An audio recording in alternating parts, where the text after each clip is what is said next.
Hi. So the next problem that I want to discuss is the staircase problem. ठीक है, तो let's say कि यहाँ पे हमारे पास कुछ स्टेयर्स हैं. लेट्स से हमारे पास 8 स्टेयर्स हैं, राइट. एंड यहाँ पे नीचे एक चाइल्ड खड़ा है. He wants to climb up the staircase up till here. ठीक है, वो ऊपर जाना चाहता है पूरा. At a time the child can jump maximum 3 stairs. ठीक है, 1, 2 और 3 he can maximum jump 3 stairs. मतलब he can take the path like this, right.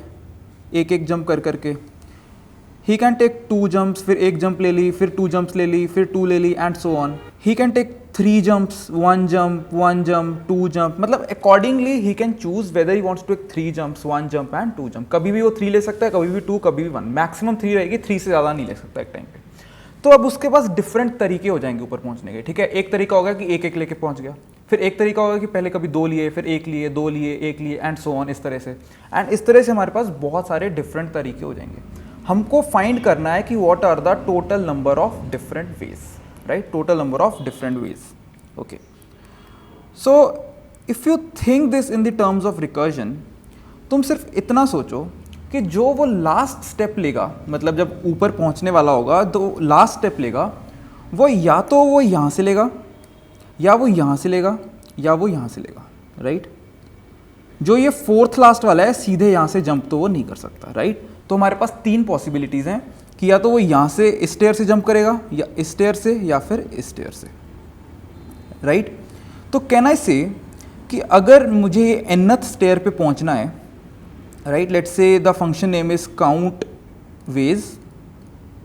अगर मुझे ये nth के लिए फाइंड करना है कि nth स्टेप पे पहुंचने के लिए कितने वेज हैं, तो बेसिकली मुझे टोटल अप करना है count ways n-1 plus count ways n-2 plus count veg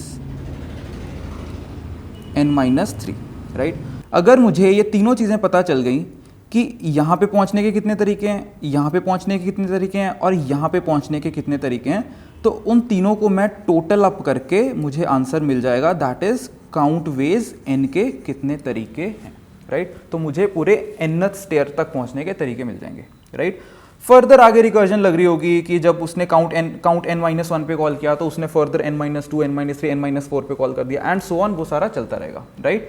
तो हमारे बेस केसेस आ जाएंगे और बेस केस के लिए हमको क्या चाहिए होगा कि जब हमारे पास सिर्फ एक स्टेयर है, जब सिर्फ एक स्टेयर है तो उसके पास सिर्फ एक ही तरीका है इस तरह जाने का, राइट. एक स्टेयर के लिए सिर्फ एक ही तरीका होगा कि उस पर जंप करना, राइट. और 2 स्टेयर्स के लिए हमारे पास एक तरीका तो ये होगा और एक तरीका ये होगा. तो 2 स्टेयर्स के लिए 2 तरीके हैं, राइट. एक स्टेयर के लिए एक तरीका है, 2 स्टेयर्स के लिए 2 तरीके हैं. And what about 3 stairs? For 3 stairs it can be like this, it can be like this, it can be like this और it can be like this, right. मतलब पहले एक एक एक या फिर 2 1, 1 2 या 3 पूरा इस तरह से. 3 स्टेयर्स होंगे तो टोटल 4 बेस. तो मैं यहाँ पे 3 बेस केसेस लेके चल रहा हूँ. ओके, तो हम लोग 3 बेस केसेस लेके चलेंगे बिकॉज n-1, n-2, n-3 निकालना है. तो हमको 3 बेस केसेस लेके चलना चाहिए. जैसे हम लोग फिबोनाची में 2 बेस केस लेते थे बिकॉज प्रीवियस 2 का सम चाहिए था, इस बार प्रीवियस 3 का सम चाहिए, right. Very similar to Fibonacci problem. अगर जैसे मैं बोलता कि चाइल्ड एक टाइम पे या तो 1 जंप करेगा या 2 जंप करेगा, it is almost similar to Fibonacci problem कि हमको प्रीवियस 2 का सम चाहिए होता था. इसमें प्रीवियस 3 का सम चाहिए for a child who can jump 1, 2 और 3 stairs at a time. Okay, so I hope problem clear हो गई है. तो वन लास्ट टाइम देख लेते हैं क्या करना है कि जो लास्ट स्टेयर है उस पे पहुंचने के लिए मुझे या तो एक पीछे वाली स्टेयर से जंप मारनी होगी, या 2 पीछे वाली स्टेयर से, या 3 पीछे वाली स्टेयर से मुझे जंप मारनी होगी, right. So this is going to be my last step. बाकी का काम रिकर्जन से हो जाएगा. चलो इसका कोड लिख लेते हैं जल्दी से. Int count ways int n, right. Simply return count ways n-1 plus count ways n-2 plus count ways n-3, right.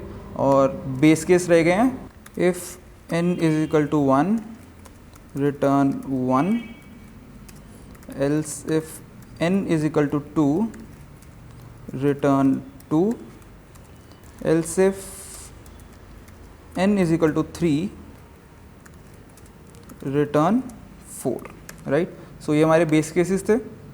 चलो रन करके देखते हैं. सी आउट. लेट्स से अगर टोटल 10 स्टेयर्स हैं,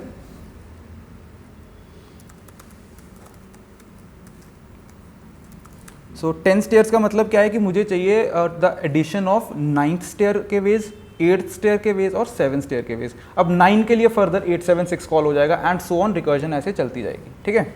सो 274 हमारा आंसर आ गया. ठीक है. अगर 8 स्टेयर्स होंगी सो 81 आंसर आ गया. ठीक है. तो आई होप कि ये प्रॉब्लम क्लियर है. बस हमको प्रीवियस 3 आंसर्स को ऐड करके हमारा करंट आंसर मिल जाएगा. Right. So in the next problem we will look at a problem on strings. Thank you.